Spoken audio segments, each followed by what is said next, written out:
Yeah, so I had a pretty big year in 2019 and was looking forward to a big year in 2020. So the last thing I had worked on before coronavirus sort of hit was I did casting for a show on Netflix called #BlackAF. They did 2 episodes in Fiji where I work and was living part-time.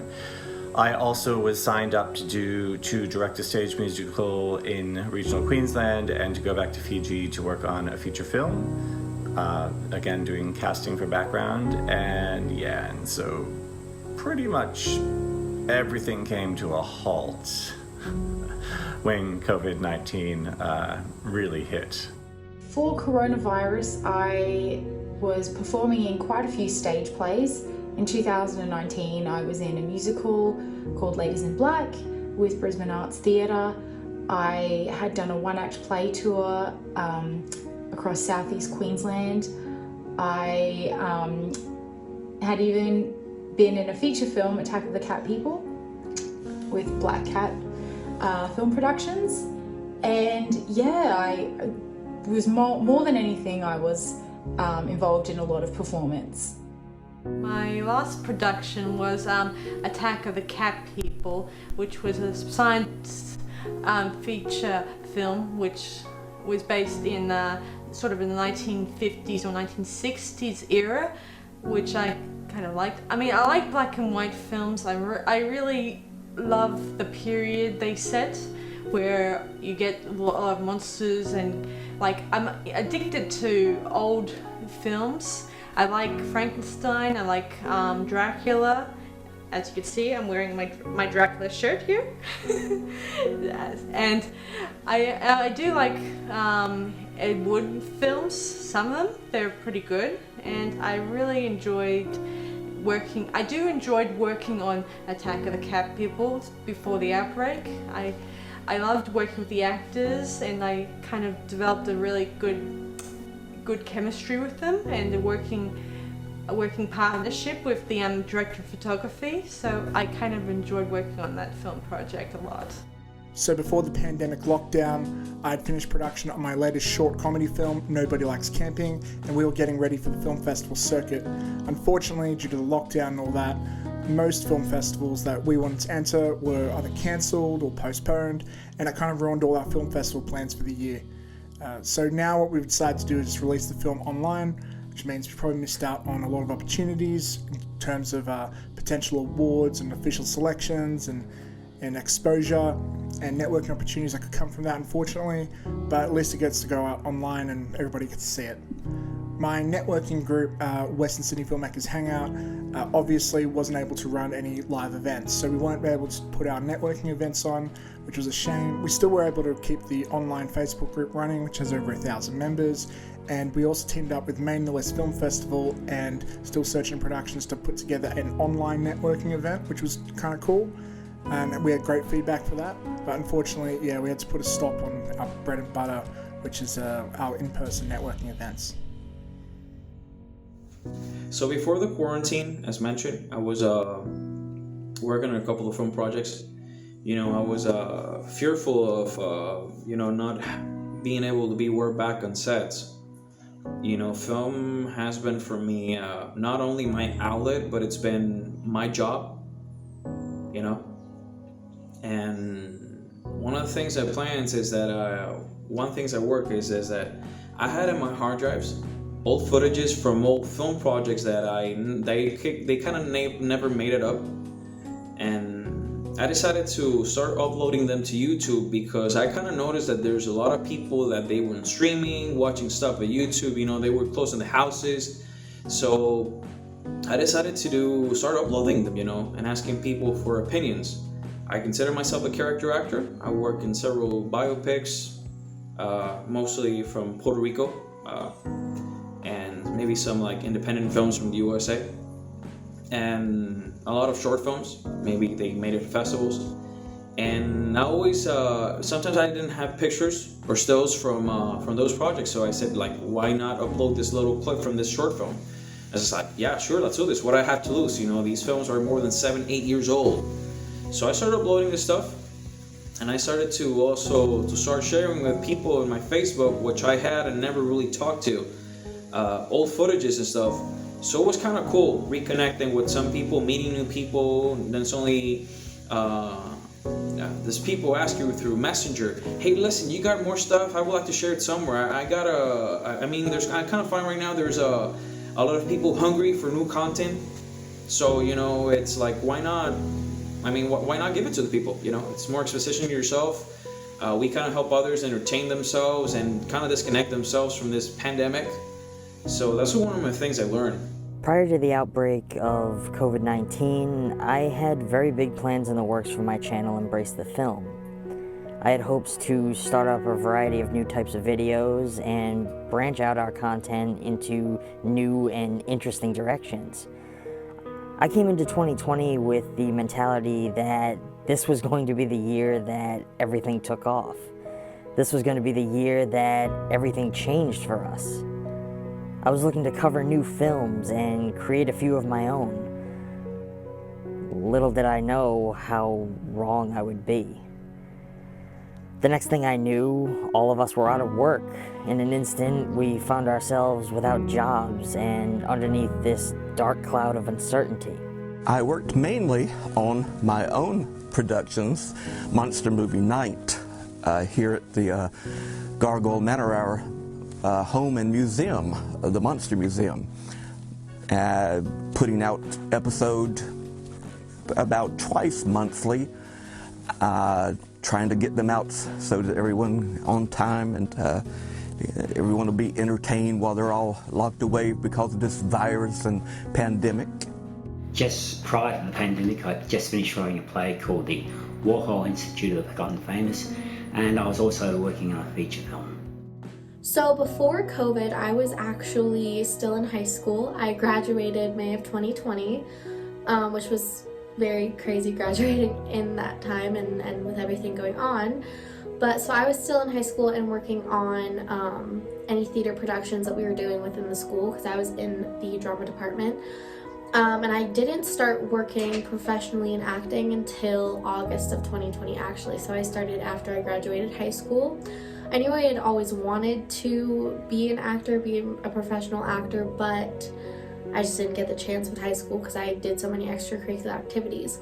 However, before COVID, we were working on the stage production of Beauty and the Beast, and we never got to perform that, which was so sad. We got cut short, but we did do a lot of rehearsals and we learned all the songs, and it was a lot of fun. I was actually working on 2 films at the time. Lenore, which was a film for a friend of mine that I had started working on in December of 2019. And then Akhlatev, which was a production of my own, which was started in January of 2020. And both of those productions were nearing the end of the road as things were really starting to kick off here as far as restrictions and lockdowns and things in Colorado. In fact, the final shoot for Akhlatev was set for March 16th, and we had already had to kind of change things up a bit, especially leading up to that last day. And on that last day, because of the lockdowns, we had specifically lost access to the location that we were supposed to use for part of that sequence that we were shooting. And so we had to kind of, we recognized leading up to that we were coming to a point very quickly where a decision was going to have to be made if we were going to postpone production and try to hope we could pick things up later at some point in the future, which we had no idea when that might be. Or were we going to try to continue and just, again, make some changes or you know, adapt the script where we had to make the scenes work and to make the sequence and everything still still feel like what it needed to, still capture what the script intended, and still bring everything together like it was supposed to. And so I think that we did that well, and we kind of learned that lesson because, again, postponing was not really an option for me, because I didn't know if I had kind of had a clear idea when we might be able to reconvene and get everything back together, but not having that, you know, that being up in the air and not having that set, I wasn't comfortable with trying to postpone. So we were able to get everybody together in a small enough number. I think there was only 6 of us on set that day, which we weren't allowed to have any more than 10 in a group together, even though we were outside shooting outdoors for the majority, or all of that shoot actually. So we actually did what we had to. We had to adapt, but we got it done, and we actually got the last shoot accomplished like we needed to.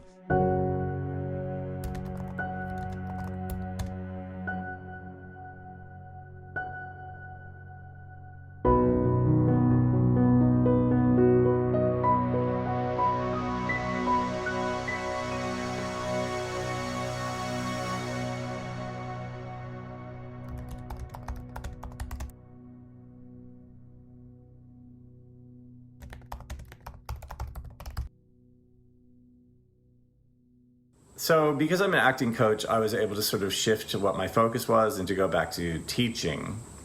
So I have an acting club in Fiji called Tukuna, Tukuna, which means to say or to tell in Fijian. And so I decided to just continue the work that I was doing in Tukuna here in Brisbane. So at first I was offering sort of pay what you can sort of classes, which I occasionally still do, because I realized that nobody had any income, that we had all lost most of our work due to COVID. And so I started to just work with some really interesting actors here. Which was great, because I've always been interested in working with actors of all different training abilities and from diverse backgrounds, and people from the LGBTQIA+ community and people living with disabilities. And so it's been like a really wonderful way to re-engage with people. Oh, and I forgot. I also was running a live event called the Story Chunder, which is where people told unbelievable true stories of their lives. We started at Back Dock Arts in Brisbane's Fortitude Valley, and we managed to have 5 of them before we were closed down for COVID. So then we quickly shifted and went online, and we're doing an Instagram live show, which was great because I got to have international guests and I got to have people from interstate. We had some really lovely people contribute to that event. And of course, all of that was being recorded, so then we could make a podcast out of it. So yeah, so I guess that was sort of like my big achievement of 2020 in terms of coronavirus, and my creativity was continuing with the Story Chunder even through like the really roughest, darkest times. And it also was giving performers an opportunity to just share what they were up to and what they were thinking and what they were doing. And also this pressure, I love documentary and I love true stories. So this pressure to always be creating is so intense for filmmakers, for singers, for creatives, for actors. And everything has to be so perfect, right? So for the Story Chunder, we were able to just have people tell us unbelievable true stories from their lives in an unrehearsed, unscripted sort of way. Is this going to be the night? And for me, that meant the night that I was going to lose my virginity. And so we thought it might be.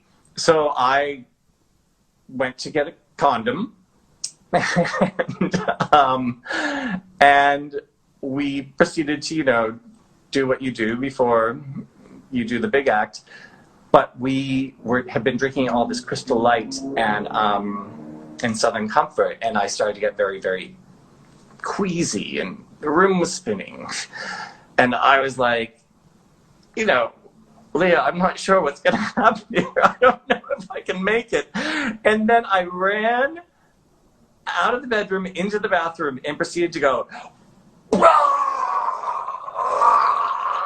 and projectile vomited red Crystal Light and Southern Comfort all over her tiled bathroom.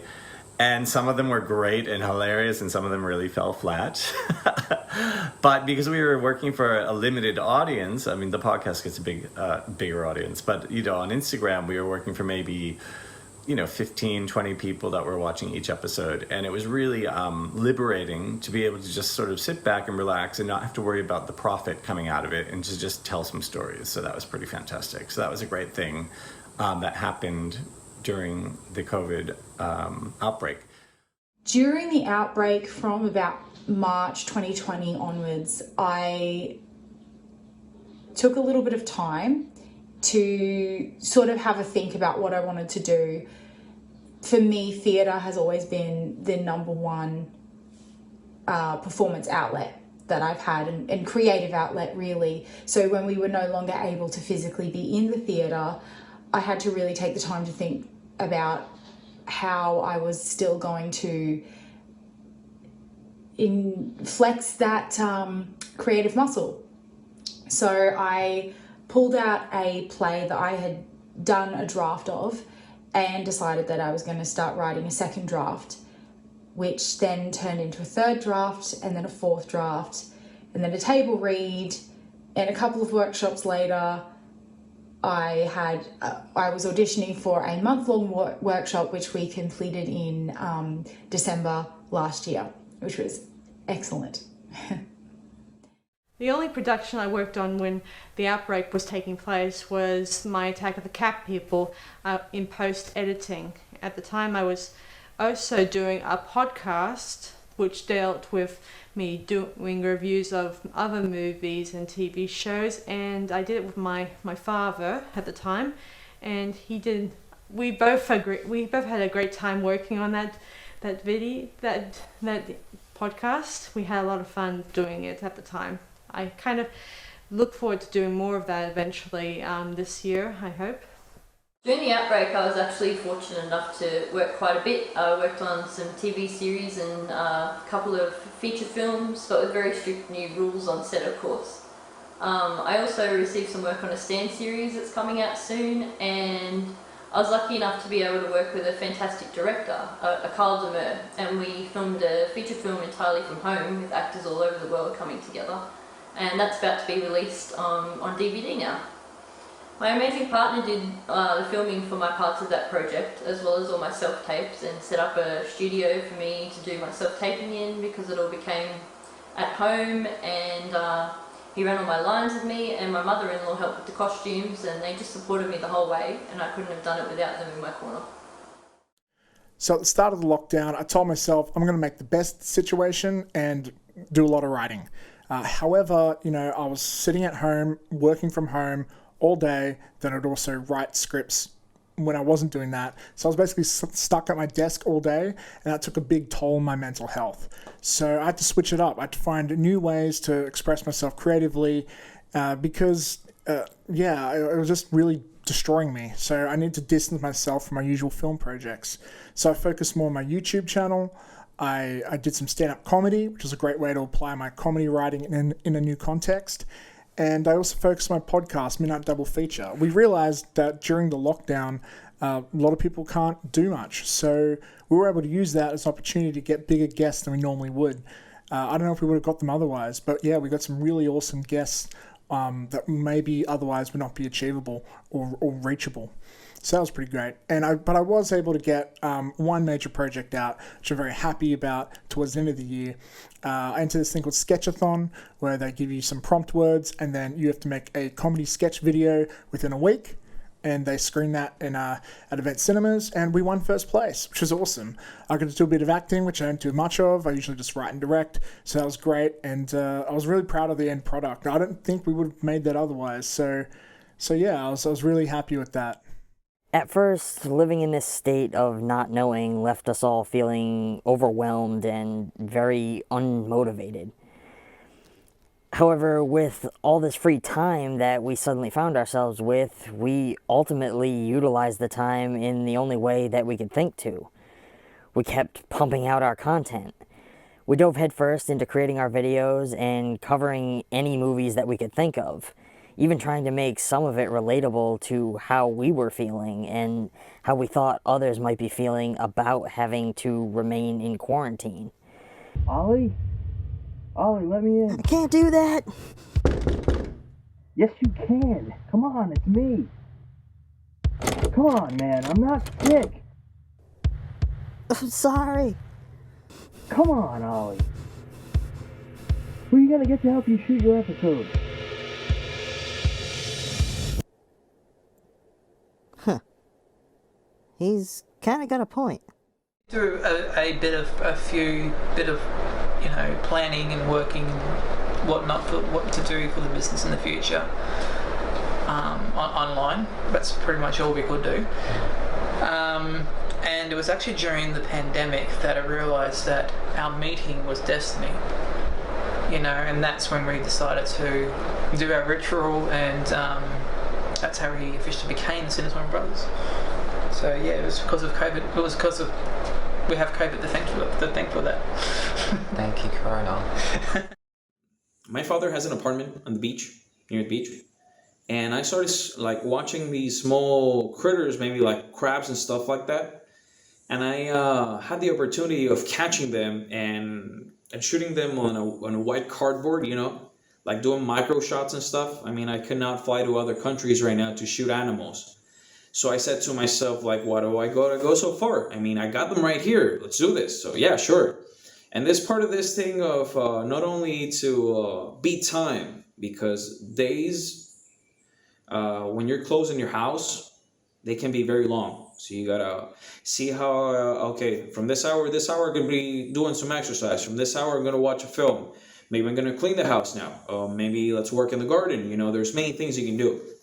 So one of the things is that I started seeing these species, and I started shooting them in a white background, and sometimes in a natural, in their natural habitat. And it was really interesting because before, I was doing it before, but at the same time, this time of getting so close to them, it kind of made me rethink the lighting, maybe the shooting choices and stuff.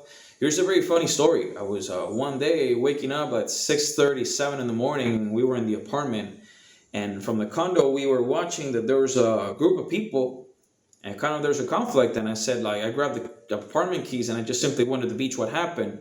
And what happened, Natural Resources, the Department of Natural Resources in Puerto Rico, was taking care of a manatee that was stuck on the sand.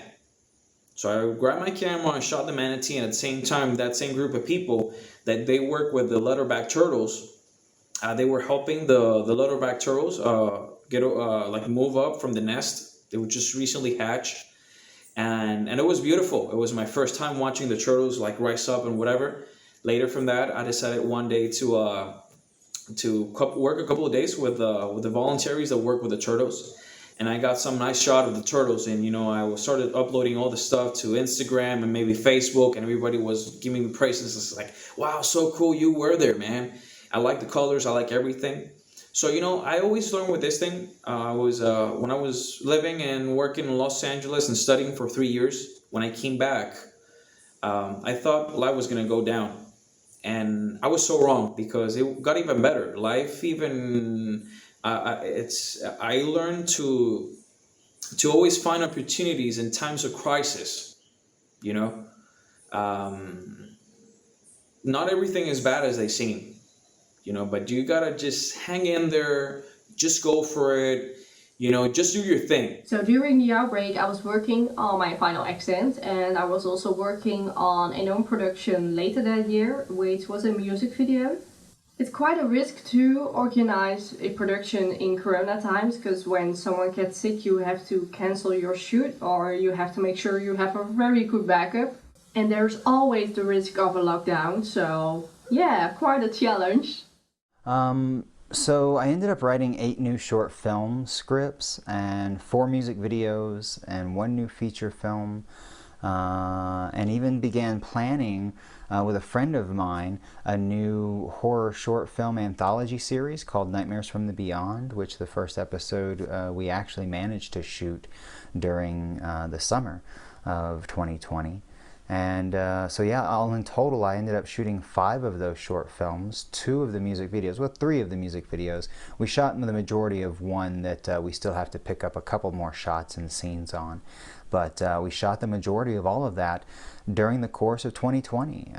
So in fact, we have started shooting a production now this year, which was a brand new film that I had written just for a friend of mine that wanted to work on something, and I hadn't gotten to work with since Akletev, because we had kind of worked with the same group of folks a lot over the course of 2020 to make those films happen, because we were all kind of in the same boat, taking the same precautions. Each of us had kind of someone else in our lives, or multiple people in our lives, who were at high risk for various reasons. So we knew that we were isolating and for the most part, and could trust that each other would be a safe company to be around. And so that we worked on quite a bit of films. We just had to once again kind of adapt. And a little bit of background on What's a Budget Films. When I first started that in 2012, it was all about adapting my writing to be able to work on no to low budget kind of productions. Instead of writing these grand ideas that there was no way I could accomplish, it was trying to find a way to work that so it was something that I could make sure that I could do and not have to just wait. And so, since that was kind of the recipe that got the whole ball rolling, it really kind of fit. It seemed very kind of like it was, prep work for things that were coming, and for being able to find ways to still effectively tell stories in, even, more difficult circumstances to write for and to work with and to work around.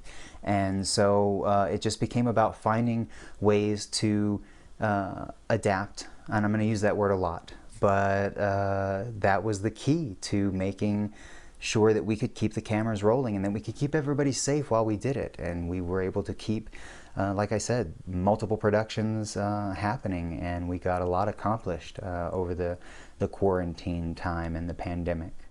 Yes. During the outbreak, even though we were quarantined, it was still here. It was production as normal. It didn't stop me from doing the things here in my own living room. It did kind of hinder us from going out into the public, so we didn't get to do as many interviews with collectors and other hosts as we had been able to before the outbreak. During the pandemic, I made a short film called Lockdown Lunacy. I made that with my cat. I also worked on my web series, first episode of my web series called Interview with an Alien. I'm John Thomas, and tonight's guest is Enormicus Dicus from the planet Economus Maximus Minor. Enormicus, welcome to the show. Thank you. I also worked on the feature film that I was commissioned to write, and started work on a play called Moonbase Delta. I will tell you, this lockdown has also seen a lot of gloomy pictures, but at the same time it has painted some beautiful portraits in our life. For me, it has been a journey. These 9 months of the pandemic have been very eventful. I've been at home for the first 5 months of the pandemic, and in those 5 months I connected with some very beautiful people online, because offline we weren't meeting anyone except for the family. So offline, yes, I connected and bonded with my family in a very big way, and thanks to God and thanks to my family members who've been so supporting and loving. And apart from that, online I connected with some beautiful people like Izio, Sangamitra Dasgupta, who became a very good friend of mine, and she inspired me to go ahead with a prophecy which was spoken over me, that I'm going to be an author and a writer. But she reminded me about it, and she said, why don't you just do it? And this was the right time. We had lots of time in the lockdown, lots of time to think, reflect, recollect, And so I sat down to pen down my semi-autobiography in this book called Invisible Hand of God, which is available on Kindle even today, the Amazon Kindle and paperback. And I was so happy that I was able to complete something which I had begun because of the lockdown situation. We did a lot of things like cleaning.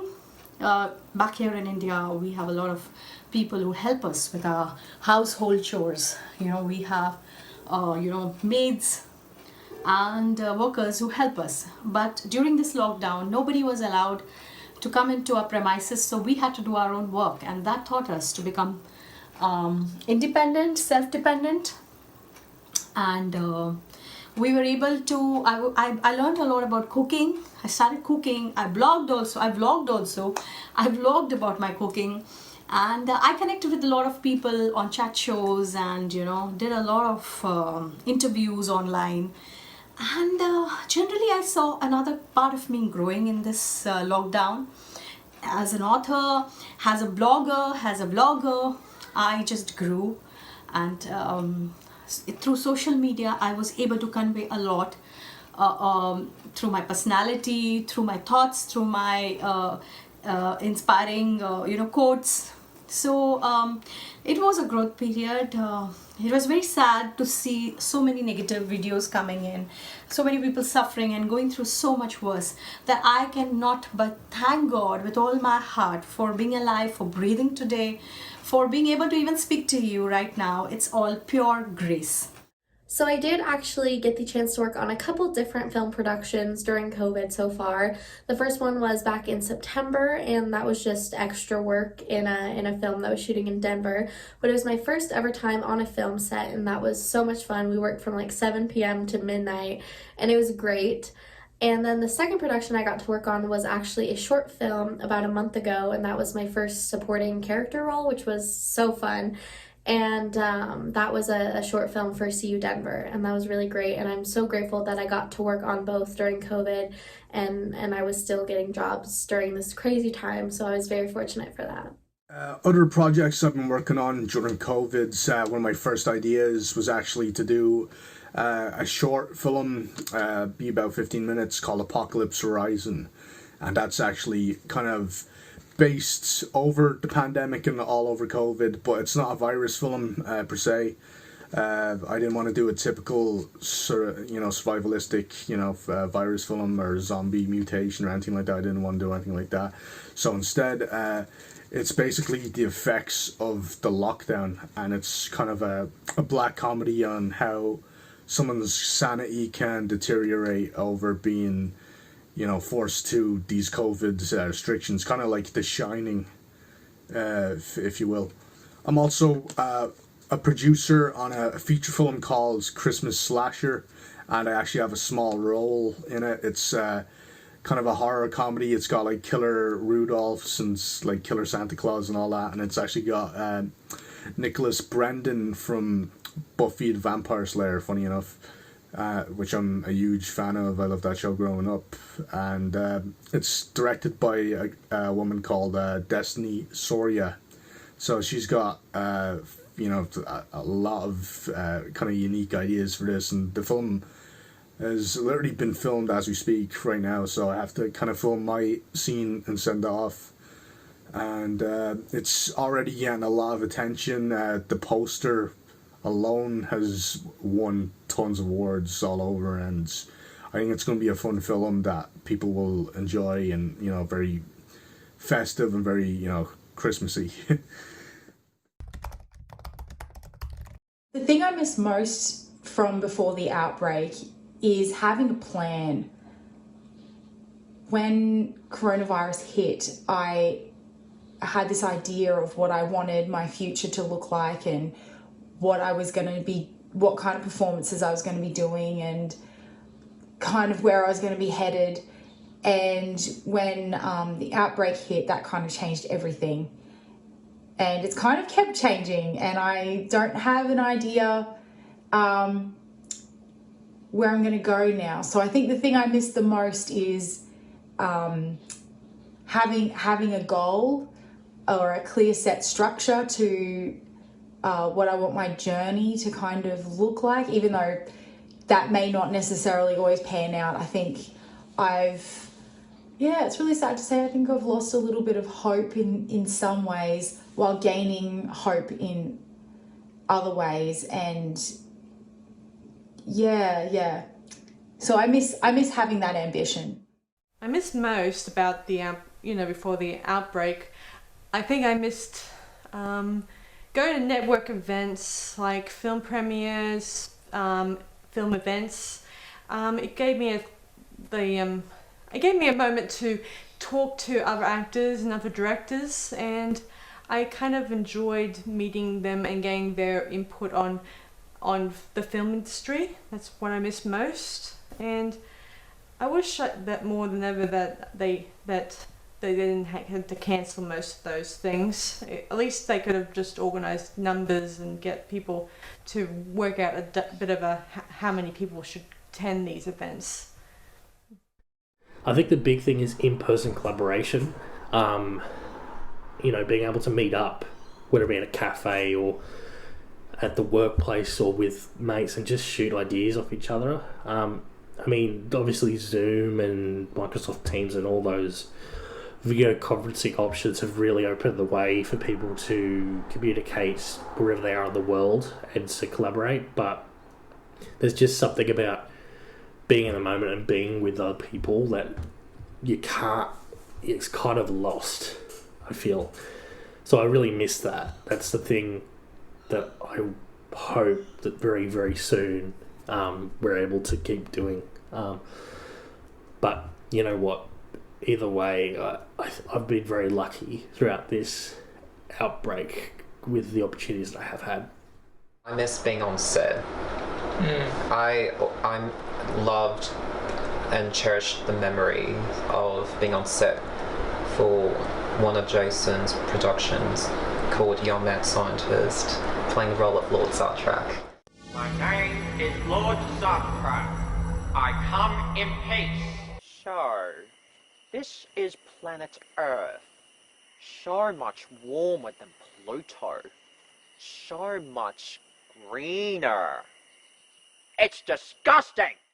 I wish I could rewind time and put on my face paint and my makeup and be evil again.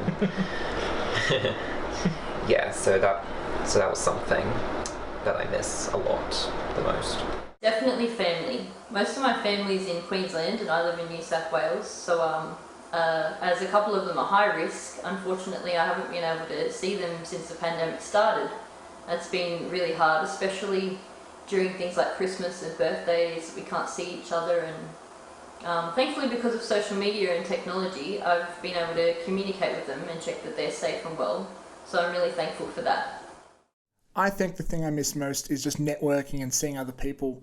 Obviously can't go to networking events, most film festivals weren't around, and I just lost a lot of opportunities to meet people, which is a bit of a shame. And also just going to the movies. Like, sure, there were some movies on, but a lot of them were postponed and pushed back, and I really just missed the entertainment factor. I think I miss the physical experience most of all. Before the outbreak, I would frequent movie theaters at least a few times a month. I would make it a point to go out and buy new movies and seek out new types of films that I can cover here. I would support filmmaking in all of its forms as much as I could.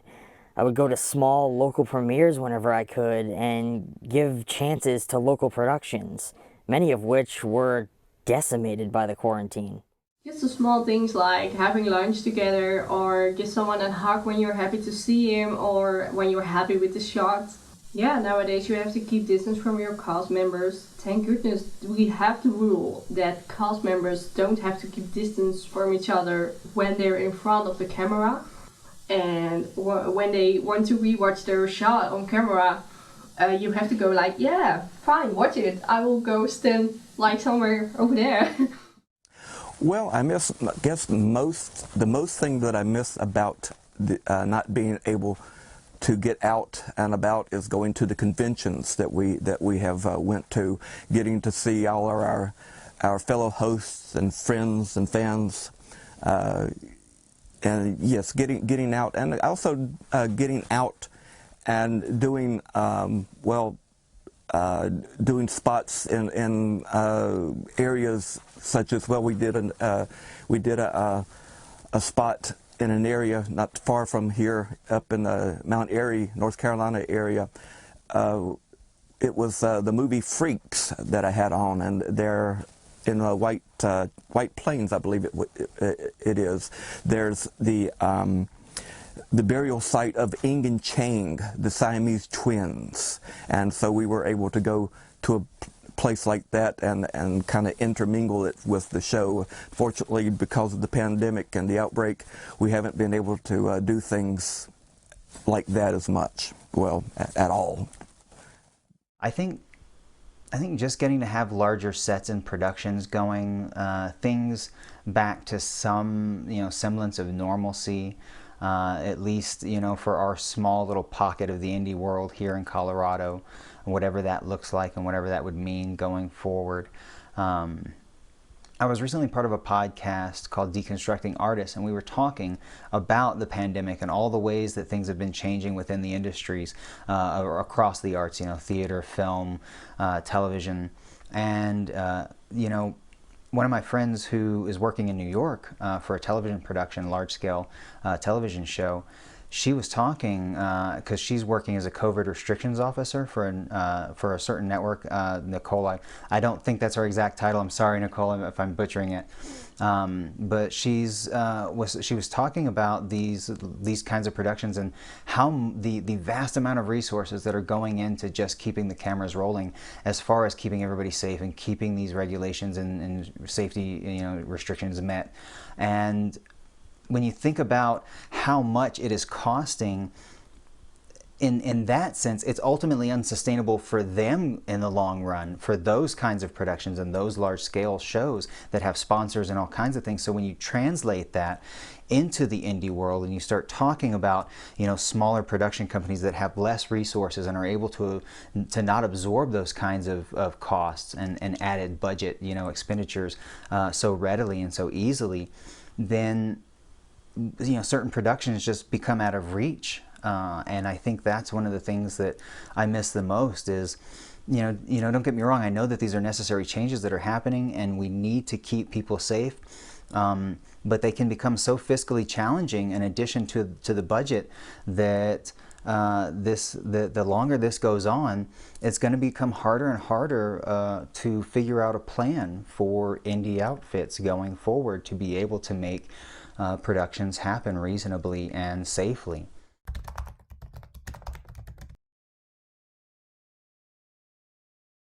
Yeah, I don't think it's a unique story that at the beginning of the year I had about, my first quarter, I think I had about, well, let's say the first 2 quarters, I had about $40,000 worth of work lined up, which included teaching, which included directing stage musicals, which included going back to Fiji and casting a major independent film with a major Hollywood star, and all of those, and continuing with the Story Chunder and continuing with the podcast and building and teaching, and everything just went and fell apart. So I lost a ton of jobs. And again, that translates for me.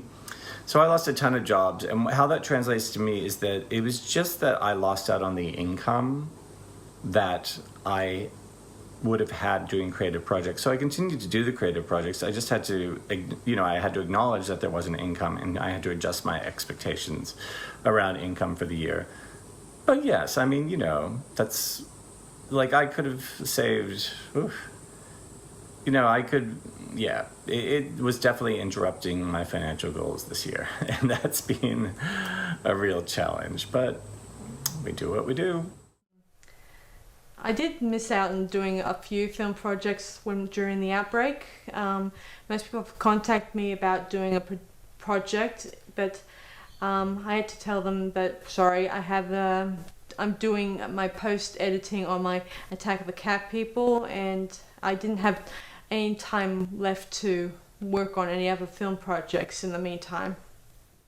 So before lockdown, I was involved in a musical called A Little Night Music with Ipswich Musical Theatre Company, and we were 5 weeks from opening when we were told that we would no longer be able to rehearse. And that got postponed to, I think, June or July, and then we got postponed again until October, and then eventually cancelled, because when you do a theatre production you have to get rights and you can only reserve those for so long. I'm really hoping that we get to do the show eventually, because I would love to play Petra. She's a great character, lots of fun, gets an awesome song. But at the same time, I think you've just got to pivot with the times. So you'll always lose jobs, but you might gain opportunities that you never thought about before. So, and that's definitely what's happened to me. I was pretty fortunate, I have to be honest. I was employed permanent part-time at a company, and I was the only person that professionally did video content there. So I was pretty safe. What did change was how we did things. So a lot of the stuff that we would normally go set up a teleprompter and we'd record in person, we had to either coach them to do a voiceover from their phone via Zoom, or break out new skills. So I had to learn how to do more motion graphic style work, which is a great skill to have, especially if you're doing paid corporate or video content for businesses. It's a good skill to have as an editor. And so I didn't necessarily lose my jobs, but I think the way we produce things had to change. I did have one project come up and I just couldn't take it because I was studying at the time last year, and I was also interning and doing a big documentary and working, so I couldn't take any more. But I was very blessed, and I know some people weren't, so I count myself very lucky in that regard. In a sense, I was really lucky because I lost more opportunities than I did like jobs and financial stuff.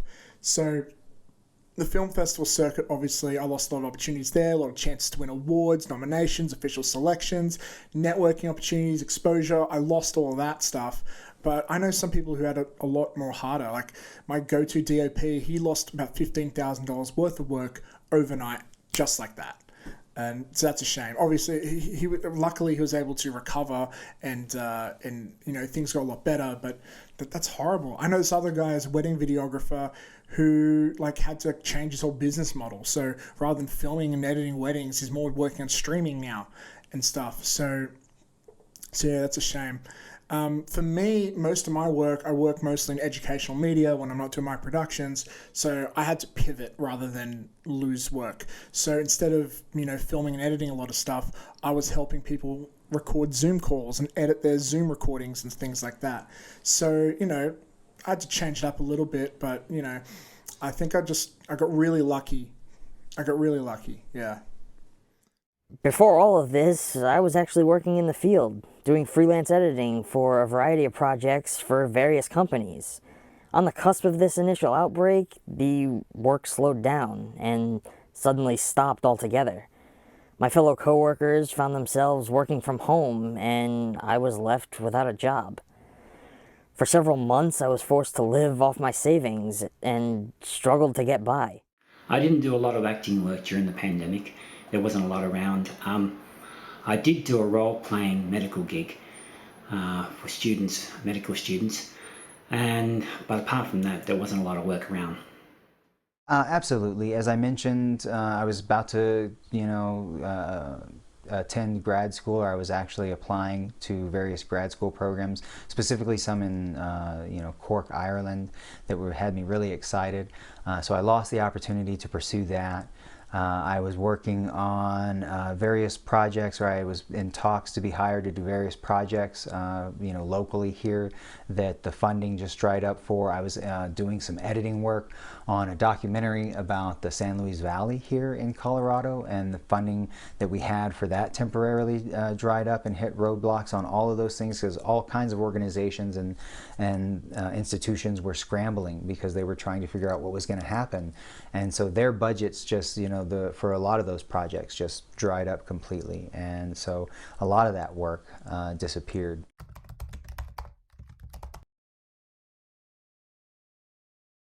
After quarantine, I would love to travel.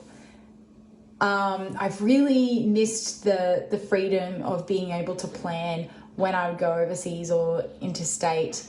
I didn't travel all the time, but I was about due for another trip around the time that quarantine hit. So I think that's the thing I'm going to be looking forward to once the borders open and once Australia opens up to international travel again. That will be really great. Well, I have a few script ideas I've been writing up the last few years. I've been dabbling in ideas for the last since Attack of the Cat People. I've been writing several ideas for my next script idea. At first, I want to do a modern version of Aladdin, and there was another idea I was going to do for a bit of a drama. And now my latest idea is doing a slasher film that I hope to get off the ground. What plans do I have after quarantine? Well, as we speak, I'm working on a new own production. We work at home as much as possible. The actors have to record the song of the clip at home as well. And when these actors are recording the song, I will be among them during a video call so I can give them feedback. And spring this year, we will record the final clip. So we have one day we all come together for the clip recording. First thing I'll do when it's safe is go and visit my family. I'll also be growing my skills this year and starting some new courses and working on some new filming projects coming up. So, as we're in New South Wales, we're not really in lockdown. There are restrictions, so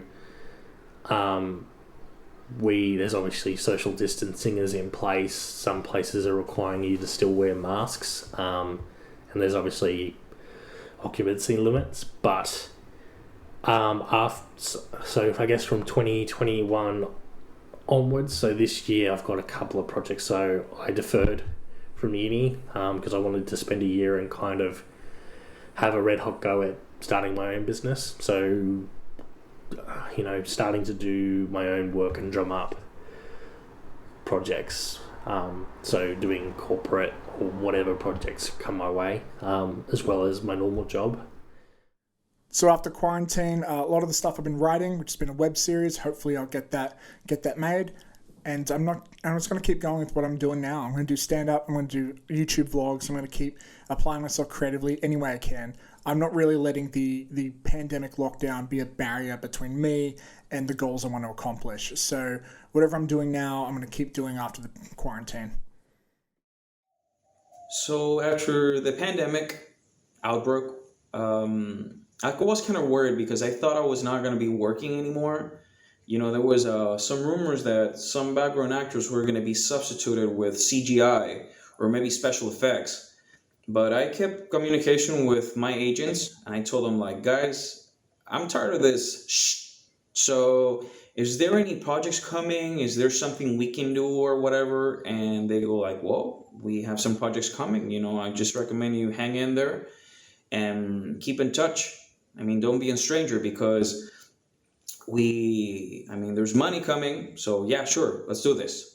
So surprisingly, it took me by surprise. I thought sometimes of quitting the business, but there's always a phone call, a text or an email that says, hey, listen, you want to work in this project?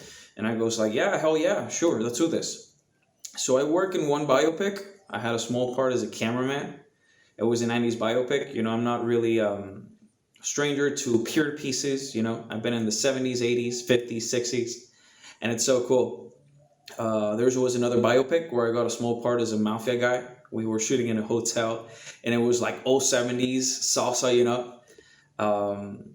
I had the chance also to work in another 80s piece with actor Cole Husser, and it was cool having him around set. We were shooting in a casino, and you know, it was great, you know, and seeing a lot of crew technicians and other background actors and other actors like saying, hey, you guys are alive, good to see you, you know, we got to celebrate this. You know, it's kind of shocking now that you enter a film set and you got to be with your mask on all the time. You got to show your clearance email that you're healthy, you took the testing. You got to keep the distance, you know, it's they give you the food like in closed box and stuff like that. Shooting is a little bit slower, you know, it's not the, you know, days we used to be longer on sets and right now they're shorter, which could be better because, you know, they kind of take care more of the quality of the film and small details, and not everything has to be so many exhaustive hours on set. I also got a call. I made an audition for a Robitussin commercial where I was featured and a part as a mailman. I still get phone calls from people saying, hey, are you the mailman from the Robitussin commercial? You look so much like the guy. And it was really funny because I enter the set, you know, normally before going on set, and then suddenly when I come out dressed as a mailman, all the people and the crew technicians and the grips were laughing at me as a mailman. It's just like, hey, man, you look great for the part. And I said, I took it all in. So, you know, it's I understand that there won't be so many jobs at the same time, but I think people kind of still have this will to say, like, we're not going to let a virus and we're not going to let the media scare us. I mean, we just simply want to work. I mean, I find this business very exciting. It's interesting. That's adrenaline that you get when you're shooting a scene, or maybe when you're you're moving from center stage to approach a crowd when you're doing a scene. You know, it's the little butterflies you get in the stomach. But yeah, I mean, I got great news too at the same time that some of my films that I've been having like maybe like supporting roles and stuff like that, short films, they've been moving to other film festivals around the world. So, you know, there's not, I keep saying it's, when there's a will, there's a way. I mean, it's a matter of having faith and you know, keep going. Once this state of isolation is finally over and we no longer have to distance ourselves from one another, I would personally like to pick back up where I left off in a sense. I want to start going back to the theaters and to small local premieres and supporting the industry that I love. I want to get the big plans that I have for this channel back on track and create some new and exciting things for my viewers, and elevate my channel to a whole new level. After the quarantine's over, I'll continue working on the web series. I'll also look for more acting work, actually, because there hasn't been a lot around, and continue to work on some new plays. And my new plans to have after the quarantine is to build up my acting skills still and back to do more shootings if they have more offers. Well, of course, like I said before, it's getting out and going to conventions. We plan to do that. One in Monsterfest in Norfolk, Virginia, down at the Virginia Beach. And hopefully we'll be able to actually go to Indiana to Houlihan, where there's plans. Well, we had plans to. I actually was inducted into the Horror Host Hall of Fame, and they always did the ceremony at the Houlihan convention there in Indiana, giving out the certificates and letting us say a speech and acceptance speech and things like that. And hopefully that, you know, that's the plans that we have. Of course, getting out more and going to locations, site locations to be intertwined in the shows that's coming up. I have a lot of plans. A bunch of my scripts, like my Edgar Allan Poe one that I've been writing. I've been writing another script, Fearmaster. and a bunch of other, features that I'm writing. So that's definitely want to transition from short films to features, and that's what I had right as this decade, approached, basically 2020. As soon as that approached, little did I know, 3 months into the year, that would all come to a halt. But that hasn't changed any of my plans at all, and I have a lot of projects that I really plan to get working on. And my friend Greg Young actually wants me to be a part of his feature film called Better Seasons, and he's writing the script for that at the minute. So that's something I look forward to being involved with after the pandemic ends.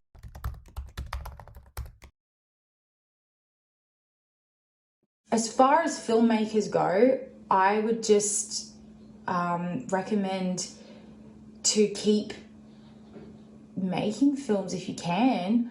The great thing about film is that you can work with a really small crew and you can start brainstorming ideas for how to make films within your own four walls. For theatre people, I think it's a lot harder. It's harder to bring a fully realised show to an audience when you can't even get in the door. So I would just say to any and all creators, keep learning about your craft. Take this time out to really learn about all the things that you didn't have the time to learn about while you were on the go and making.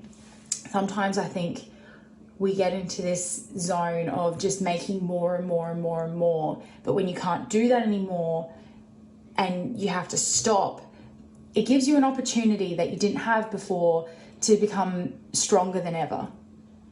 So I would recommend, learn another language, learn an instrument, skill up, and read.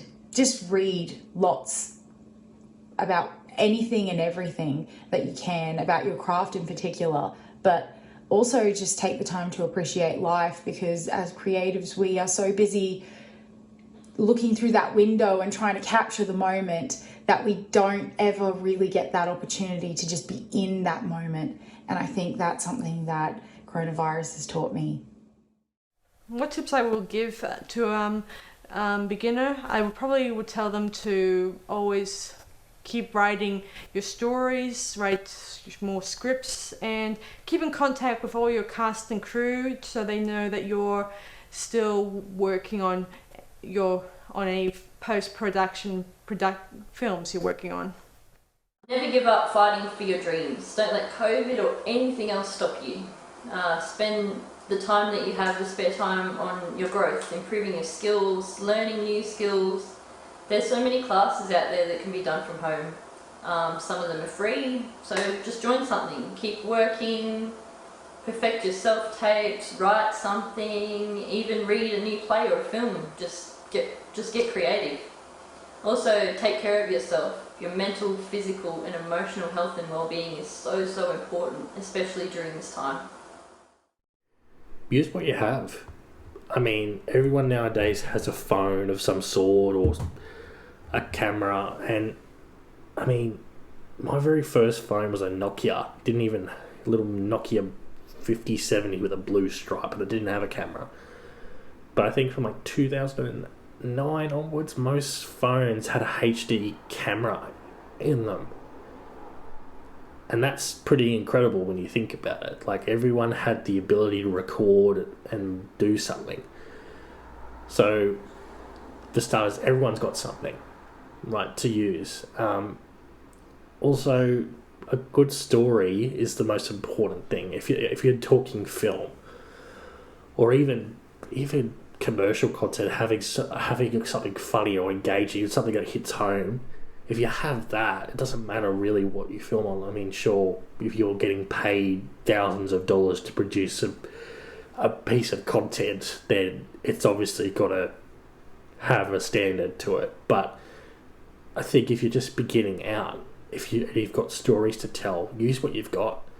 I mean, one of the big challenges that we were taught when I was at uni was was one of the big projects we had to do when we first started, is to make a film in 24 hours. So challenge ourselves to come up with something simple in very few locations and just pull it off. So I think the biggest thing is just going out there and making it, even if it's at home. You know, if you've got a funny or a cool little story to tell that's going to engage people, it doesn't matter what you film it with. A good story will always hit home. So I think my advice is, even if you are stuck at home, you know, filmmaking is such a wide and amazing discipline that, you know, you're never limited in your options creatively. You know, you can use your phone, you can use your camera, you can animate stuff. There's always a way to make or create. So don't let being locked up inside stop you, because it certainly didn't stop me, and it certainly didn't stop other people from creating awesome content last year. So just go out and make. I think my main tip would be develop a diverse and flexible skill set. So the more flexible and diverse your skill set is, the more opportunities you can take on. For example, if you're an editor, don't just cut in Adobe Premiere, learn Final Cut, learn Avid. If you can do motion graphics, that's great. Like learn After Effects, learn Photoshop, Illustrator, Adobe Audition, anything, you know. Then that way you can take more opportunities on. Also, it can just make you better. For example, if you're a director, right? If you know all the specifics of the roles in your crew, you'll be able to communicate your vision more effectively to them. So if you've got your DOP, if you can understand that language, that lingo, you guys probably have a better relationship, and you might actually be able to communicate your ideas even better, which could lead to a better production as well. So having a diverse and flexible skill set, it's not only better for job opportunities and stuff, but it's great just to have, because it can improve your current skills as well. I think for a lot of us, the hardest part of quarantine has been the fact that we've been confined to our homes for such a long stretch of time. We're urged to only leave for essentials and to keep our distance from our loved ones. For someone like me, whose life revolves so heavily around film and making content for YouTube, I had this crutch that I could lean on. I was able to fill my time with the things that I love, and was able to do more of it than I normally would have been able to. I think the best advice I could give to any small creators out there would be to just keep creating. Utilize the time that is being handed to you. Greet each day with an ambition to create. Utilize the space that you have. Try small things that you maybe might not have normally tried. And never stop, no matter what life throws in your way. Again, never stop creating in some form or fashion. Just keep making things happen. Keep telling stories. Art is as powerful a tool as any that we have in our arsenal for dealing with and coping with extraordinary circumstances. And so use that tool and make the most of it. And so just keep going, and you can get through. And it will help carry you through in so many ways. So I would say that's a big thing. Adapt, you know, find ways to just keep going. There's always going to be a way, and more importantly, there's always going to be a need. You know, the arts are essential. Still continue doing all your craft. Be creative. If you're at home, communicate with your friends by using this technology. And you can do other things also that you really want to do on your career, just to keep active. So I think that the advice that I would give to beginner filmmakers to get through an outbreak is to use it as a creative work time, if you will. Really use that time to jot down all your ideas for short films, for feature films, for TV series. Write as many scripts as you can and get all those ready for when everything does open up, that you can pitch them. And then also just work on yourself as an individual and grow your craft as much as you can, whether that be in filmmaking or acting or costume design, take courses, because there was so many opportunities for online courses during this, and I know that's going to be the case for if we have another type of this outbreak, this pandemic. So take online classes, learn, get books, just really grow yourself as an individual so that when everything opens up, you're ready to dive back into the film production world. What tips will I give to beginner filmmakers? Well, I'm a beginning filmmaker as well, so be creative. Practice your skills. Go watch tutorials on YouTube and go and practice. And I know for sure that every creative filmmaker has their own dream clip, their own dream short movie. Go work it out. Grab all your creative skills together and write a script, make a storyboard, find locations, find a crew, find a cast. Make your dream come true. The advice that I would give to young filmmakers or, beginning filmmakers would be don't let the pandemic kind of knock you down too much. I know you might have had big plans of filming, in this location or having like a bunch of people around, and obviously there's so many limitations with the COVID kind of protocols that it can kind of be a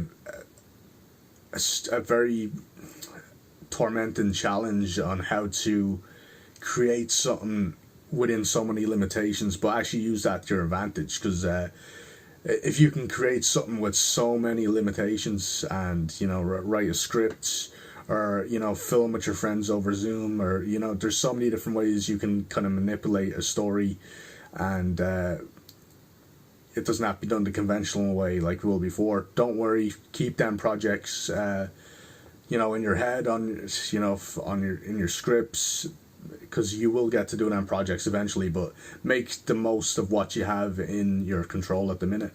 And believe it or not, even though as limiting as it is, you still have a lot in your control, and there's still plenty of scripts that you can write that you can save for after the pandemic ends. And there's also tons of stuff. Loads of my friends, filmmaker friends, actor friends and all that, have actually been just as busy, if even more busy.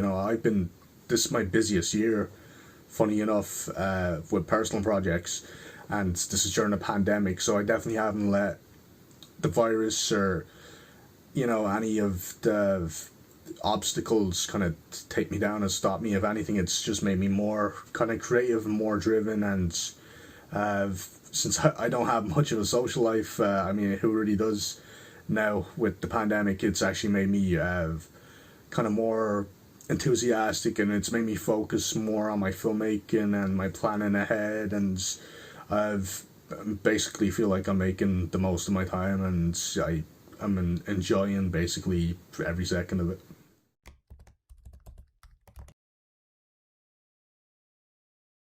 So what did I learn from this experience is that,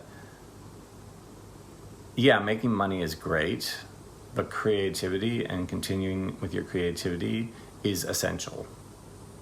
I think that's why there was so much sadness and depression amongst the arts sector during this lockdown, was because we practice a craft that we are chosen for. There's it's sounds ridiculous, but we don't just do it because it's because it's something that we can get up and do every day and it's going to return a bunch of money for us. We do it because we're passionate about it, and we do it to fit in around everything else. And everybody always says, oh, you're a successful actor, you've been doing this for 30 years,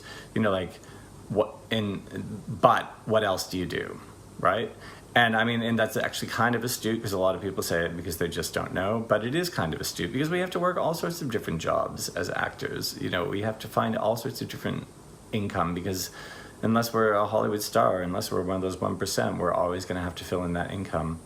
So, I think I learned to just stop and to listen and to give people another chance, perhaps, who I had, not had the time to listen to. That sounds really weird, but my life was so busy with work and with trying to make profit out of that work that I wasn't returning phone calls, that I wasn't always returning emails, that I would dismiss propositions, and I've learned to say yes, yes, yes, yes, yes, yes, yes, yes. I also know how to say no.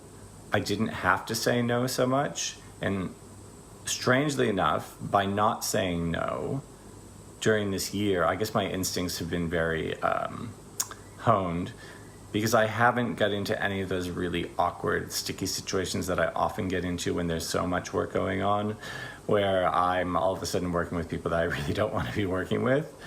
So yeah, so I guess I've learned to just stop and listen more than talk. That value is not always defined by, a paycheck. That I still love what I do, that I want to keep creating, that I'm brave enough to keep creating, that if somebody offers you an opportunity to try something new, grab it, because it might not always come around. Yeah, I think I've just learned to value myself a lot more, but it took some really, really low times and some really manic times during the year to discover that. I've learned to take the time to appreciate the little things. I think I was saying before that as creatives, we're always looking through the window or the lens and trying to capture the moment and really experience that moment in a way that we can portray to audiences later on. But this gives us an opportunity to be the audience of our own lives. So taking the time to be the audience in my own life and to appreciate the people around me, and to be able to take a time out and take the time out and have genuine interest in the people around me. It's just been it's been a great experience, and I've definitely learnt so much from not always being on the go. So from this experience, I think that I learned that it's very hard to fully shut down the film and TV industry and just the performance industry in general, because while for a while we couldn't do any in-person stuff, we couldn't do, filming on a set, we couldn't do all that, the industry was still moving and there were still auditions, and like I said, we were still doing the Zoom readings and everything. And so I think that was really awesome to see all that and to see that we were still thriving and doing the best that we could, and making the best out of a very, very terrible situation. And that was incredible to see. I also learned that you can always grow from a situation that might feel like it's trying to really crush you down and keep you inside of a box. There's always room to grow. And I think that was a really, really cool thing to see for myself and others throughout this whole pandemic and the whole lockdown. And to see that perseverance can trump anything and passion, I think, as well. Because if you have passion, and I know everyone in the industry has such a passion for what they do, and that's why we're in this industry. And so to see that passion shine through even in the darkest of times was incredible. And so I learned a lot about the industry, and I learned a lot about myself, and that was really awesome. What did I learn from this experience? I've become more creative. I used to give 100% on each production I worked on, but nowadays I maybe give more than 150% because you really want to do it. You want to work on something. And we're all going through the same thing, so why not spread some love? During this experience, the number one thing I have learned is to never take anything for granted. The future is so unknown. Spend time with the people that you love, spend time working on the things that you love, go out, experience as much as you can of the world. Well, I guess the answer, if my dad's in the room with me, he would tell you, never give up, never surrender. And I kind of agree with him on that point, that you never should give up on anything. And this outbreak is not the end of the world, it's the beginning. So hopefully in the next year or so, we would be looking back and thinking this outbreak was nothing compared to the present. So I will probably suggest that to a lot of filmmakers to continue writing a lot of scripts ideas and continue working on any in post productions to keep them occupied. So that's I just hope you guys know that this outbreak is not the end. So continue working hard and do not give up. I think the thing I learnt most from this experience was just the importance of just continually making. It doesn't have to be flashed, it can be with your phone. I think just practicing that creative muscle. You don't need a fancy location, you don't need, an ARRI Alexa or, millions of dollars to produce something, because at the end of the day, money is always never enough. You can ask any person in Hollywood, there's never enough money to finish a project. They always want more. But just a good idea, or any idea, I think if you have a good idea, it transcends whatever you shoot on and people will engage with it. So I think just the key thing is to continue creating and build those muscles. And by doing that, you're only, you have fun, of course, but you also learn and how to adapt. You become adaptable, which is a big thing in this pandemic, being able to adapt to this unprecedented situation that we're in and just keep moving forward, I guess. I think one of the biggest things I learned is that Tim and I, it just brought us closer, because we realised that Tim and I were destiny. Tim and I actually met during a web series shoot that Sarah put together, and back probably about back in 2015, probably about going on 6 years now. Wow, it's been that long. If you believe in such matters, I actually received a prophecy from God that I will meet somebody very soon that will take my childhood friend's place in building this project, the Cinetorium project that I'm working on. And during the pandemic, it was actually Tim who was that person who replaced him. So, yeah. What did you learn? Well, I learned during the outbreak that what they all say, you win or lose, right? But if you replace the word lose with learn, when you lose a particular experience from an outbreak, like you make a failure, you can take it as a positive outcome, because you learn your mistakes when you lose something, right? And during the outbreak, I've learned to overcome my mistakes and not waste my time. Just find the things that I enjoy doing during quarantine, and the things that satisfy me. And one of those things was definitely keeping in touch with my Cinetorium brother through video calling. So that always made me feel happy.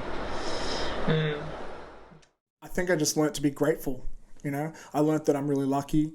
I think a lot of the work I did in my early years really paid off now to help me be more secure with work and with clients and stuff like that as well. But yeah, I know a lot of people, they struggled, and my heart goes out to them, really. I think we all learnt to be stronger. We all learnt a lot that way. And I also just learnt to appreciate the human race.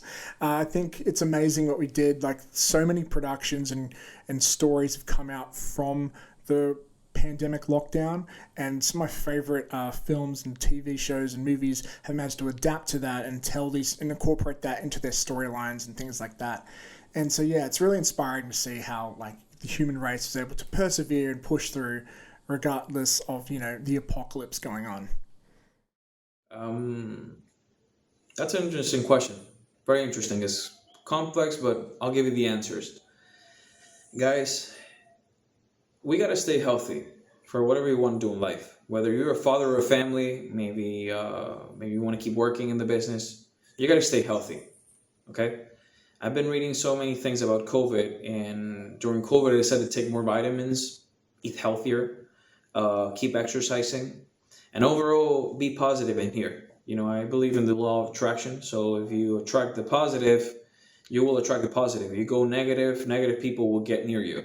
Simple as that. What I learned the most about this experience was to definitely not take anything for granted ever again. Like even the smallest, the simplest things. I think that's why we'll appreciate it a lot more when we're able to come back to normality.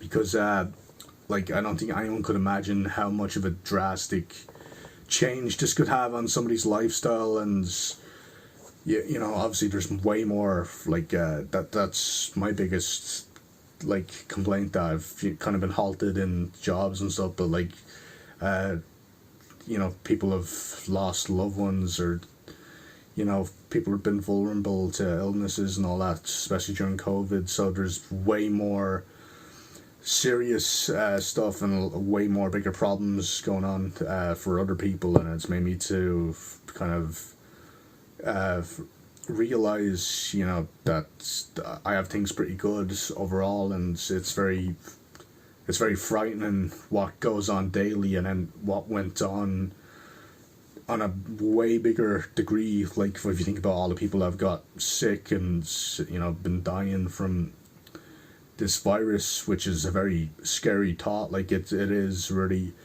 the closest you could think to as an apocalyptic tale.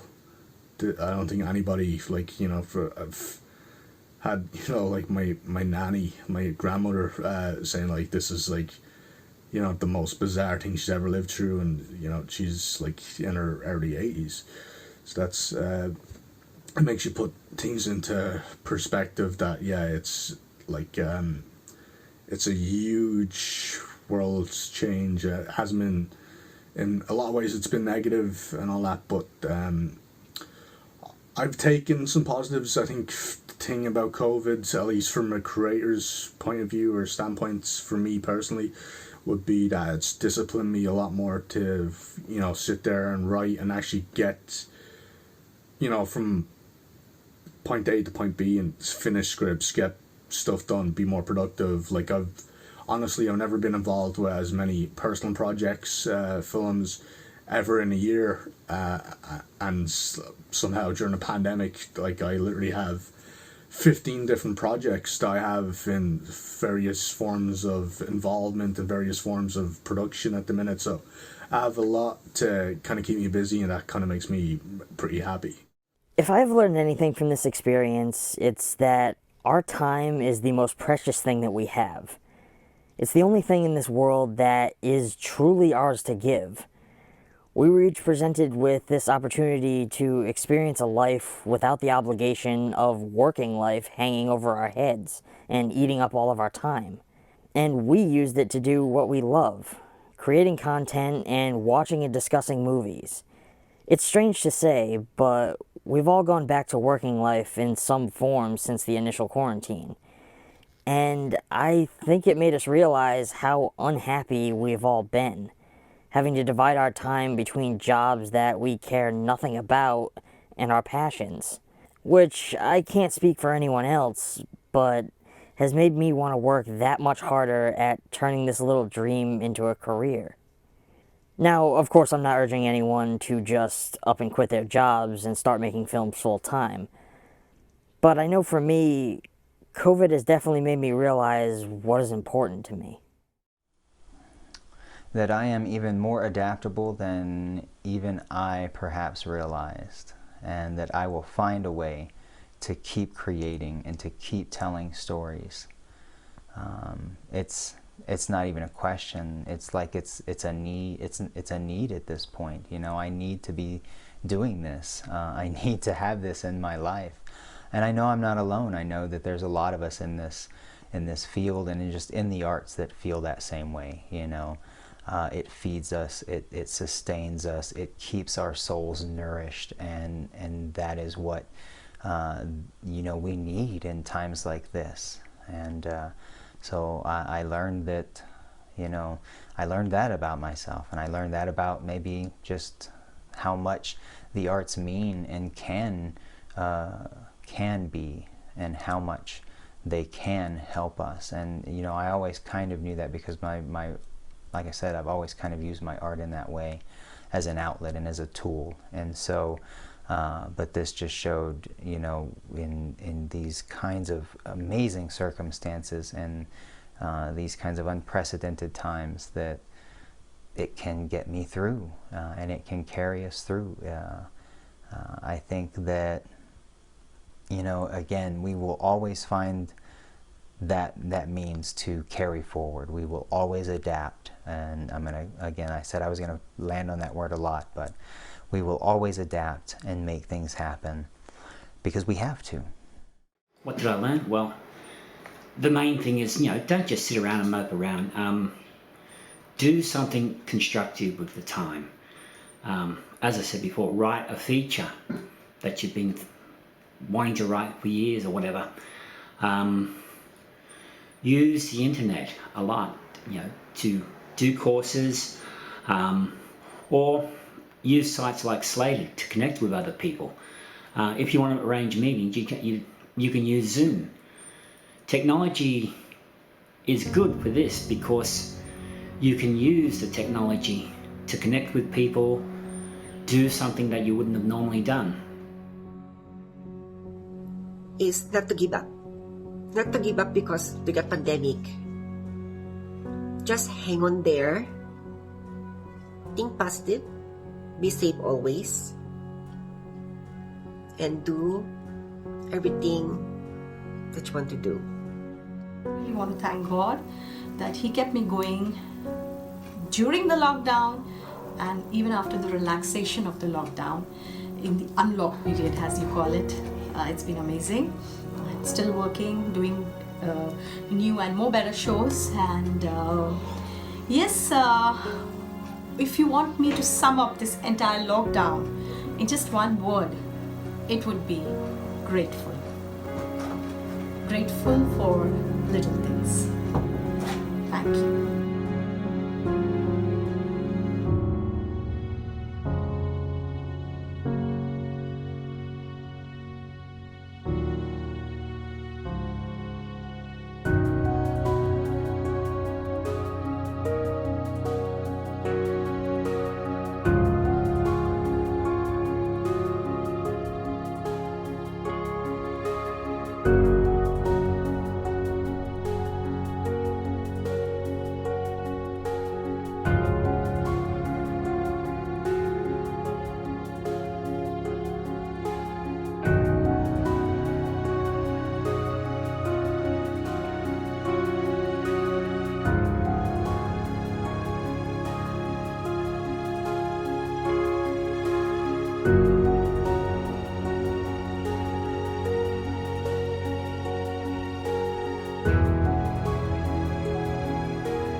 Thanks for watching.